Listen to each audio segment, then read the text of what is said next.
دلوقتي مش قصة يأجوج ومأجوج وذو القرنين دي حصلت على كوكب الأرض، والسد اللي بناه ذو القرنين مش بناه على كوكب الأرض؟ طيب المسيح الدجال أو المسيخ الدجال أو الأعور الدجال مش موجود على كوكب الأرض؟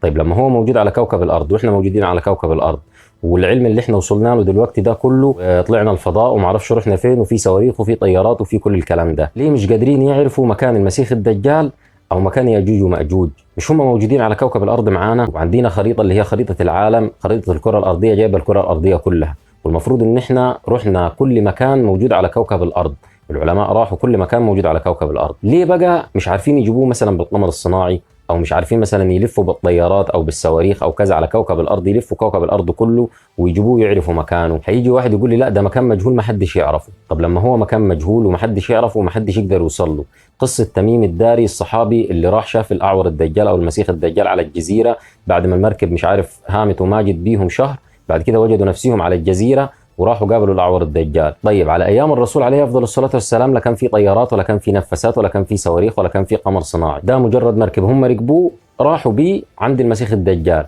طيب المركب دي هل راحت بيهم مثلا في عالم موازي، أو دخلت بيهم مثلا في جوف الأرض، أو راحت بيهم مثلا في مكان مش موجود على كوكب الأرض؟ أكيد المكان اللي راحت بيه المركب دي موجود على كوكب الأرض، وراحت بيهم المركب وشافوه، وبعد كده عرفوا انهم ما يرجعوا تاني. يعني اذا في ناس راحت وشافت. حلو، طب لما هو موجود على كوكب الارض وفي ناس راحت شافته من غير لا تكنولوجيا ولا اتصالات ولا قمر صناعي ولا صواريخ ولا طيارات ولا اي حاجه من التكنولوجيا الحديثه، مجرد مركب وراحوا وشافوه، احنا بقى ومعانا التكنولوجيا الحديثه دي كلها ليه مش عارفين نعرف مكانه؟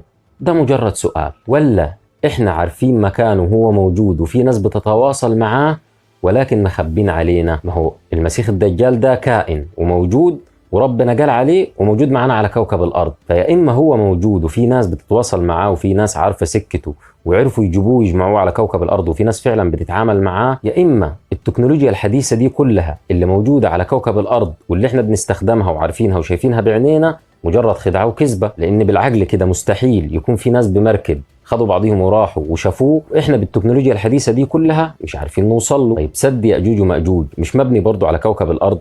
طب هل يعقل ان في طيارات بتلف الأرض كلها ومش عارفة تجمع السد ده؟ والمفروض بناء على الحكاية اللي اتحكت ان سد يأجوج ومأجوج ده بين جبلين، وذو القرنين عمل السد ما بين الجبلين عشان يفصل عن القوم اللي راح لهم ما بينهم وما بين قوم يأجوج ومأجوج. حلو خالص. ذو القرنين ده مش كان ملك من ملوك الأرض، اللي هو كان مالك الأرض كلها بأيام ذو القرنين؟ هل كانت في تكنولوجيا زي اللي موجودة عندنا وفي طيارات وفي قمر صناعي وفي انترنت وفي معرفش وكل الوسائل اللي موجودة عندنا دي؟ هنعتقد انه ما كانش فيه. طب لما هو ما كانش فيه يبقى إذن ذو القرنين أكيد الإمكانيات اللي كانت عنده إمكانيات بسيطة، ورغم كده وصل لقوم يأجوج ومأجوج وراح عمل السد في المكان اللي موجود برضو على كوكب الأرض. طب إزاي التكنولوجيا اللي موجودة عندنا دي كلها ومش عارفين نوصل لمكان السد؟ ده برضو مجرد سؤال. طيب بالنسبة لقوم يأجوج ومأجوج بيقول لك إن من مواصفاتهم عندنا في الدين الإسلامي إن هم عينيهم صغيرة وليهم حردة كده. طب إحنا لما نيجي نبص على اللي بيقولوا عليها الكائنات الفضائية اللي هم لقيوها دي، الكائنات الفضائية دي مش تحس إن في عينيها فيها نفس المواصفات؟ أنا بقول مثلا يعني إحنا بندردش مع بعض أو بفكر معاكم بصوت عالي، مش تحس إن فيهم من المواصفات اللي اتذكرت عن قوم يأجوج ومأجوج؟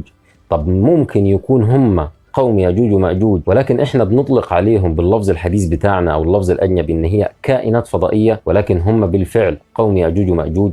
ومش ممكن يكون الكائنات الفضائيه اللي بيقولوا هتطلع دي ممكن يكونوا هم مثلا، لكن هنقول ان ده احتمال مستبعد لان علامات خروج يأجوج ومأجوج بتسبقها علامات تاني، وده هيكون في اخر الزمان لانها من علامات الساعه الكبرى. ولكن السؤال المحير فعلا ازاي احنا مش عارفين نوصل لكل ده رغم كل التكنولوجيا اللي عندنا، التكنولوجيا الحديثة اللي عندنا دي، رغم ان اللي قبلينا وصلوا لها وكانت امكانيات اللي معاهم امكانيات بسيطة؟ ده مجرد سؤال، واعتقد ان السؤال ده من الناحية البشرية والعلمية بتاعتنا انه فعلا محتاج تفكير، ولكن من الناحية الدينية والإيمانية والاعتقادية بتاعتنا احنا كمسلمين إجابة واحدة كفيلة ان هي تكون مقنعة عن كل الأسئلة اللي احنا سألناها دي، هو ان الله سبحانه وتعالى قدر لهؤلاء ان هم يوصلوا، ولكن ما قدرش لينا احنا رغم كل التكنولوجيا اللي عندنا دي اننا نوصل للاشخاص دي. وده ببساطه لان الوصول للاشخاص دي بناء على المعتقد بتاعنا احنا كمسلمين هيكون من علامات الساعه الكبرى. ولكن السؤال في مضمونه هو فعلا محير ومحتاج اجابه يستوعبها العقل.